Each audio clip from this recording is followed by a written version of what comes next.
Hello મિત્રો, તો જો હું તમને ક્યાં લઈને આવ્યો છું એ તમે મને કોમેન્ટ કરજો અને જણાવજો. તમે દર્શન કરેલા હોય તો પણ મને જણાવજો.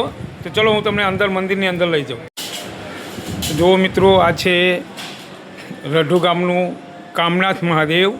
અને ત્યાં તો ચલો આજે હું તમને કરાવું કામનાથ મહાદેવના દર્શન રઢુ ગામ. તો થોડી ભીડ છે, થોડી વાર પછી આપણે જઈએ દર્શન કરવા માટે. જો આપણે આવી ગયા છીએ કામનાથ મહાદેવ, તમને બધાને પણ દર્શન કરાવડાવું કામનાથ મહાદેવના. તો ચલો હું દર્શન કરાવું.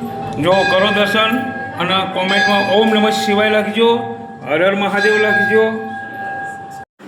તો ચલો મિત્રો આપણે જઈએ. હવે તમને હું ઘીની કોઠીઓ બતાવું જે વર્ષો જૂની છે. ચલો આપણે જઈએ અંદર. Side please. જો આ છે રઢુ ગામની અંદર મહાદેવમય વર્ષો જૂની જે ઘીની કોઠીઓ છે ને એ આ છે. બીજી બધી જગ્યાએ ખાટું થઈ જાય, ખરાબ થઈ જાય અને ગંધાય, પણ આ આગળ મહાદેવનો એટલો ચમત્કાર છે કે નથી ખાટું થતું, કે નથી ગંધાતું, કે નથી કીડીઓ પણ નથી આવતી અને કોઈ જાતની ખરાબી નહીં. એવું ને એવું જ ઘી છે. તો ચલો હું તમને બીજે પણ બતાવું. આ એક રૂમ છે. ચલો આપણે એવું બીજે જઈએ. જો આ રૂમ નંબર 3. તો જો આ રીતનું આ રૂમમાં પણ આ રીતનું જ છે. જુઓ તમે, અને તમારે જોવું હોય તો હું તમને બતાવી પણ દઉં. જુઓ, કોઈ ખરાબી નહીં. તમને એવું લાગે કે હમણાં જ છાશ કરીને વલોઈને ઘી બનાવ્યું છે એ રીતનું. જુઓ તમે.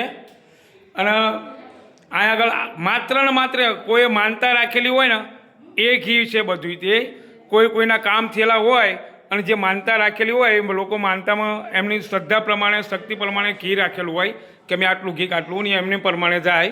અને આ ઘી ફક્ત અને ફક્ત હવન હોમમાં જે આપણે કુંડ છે ને એમ જ વપરાય છે. ચલો હું કુંડના પણ તમને દર્શન કરાવડાવું. જો મિત્રો, આ છે રૂમ નંબર 4. જુઓ તમે.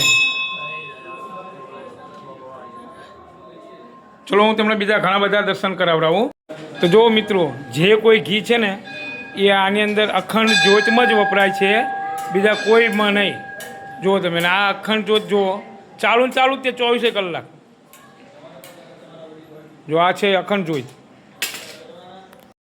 તો જો ઘી ખાલી આ જ્યોતમાં જ વપરાય. અખંડ જ્યોત ચાલુ જ તે 24 કલાક.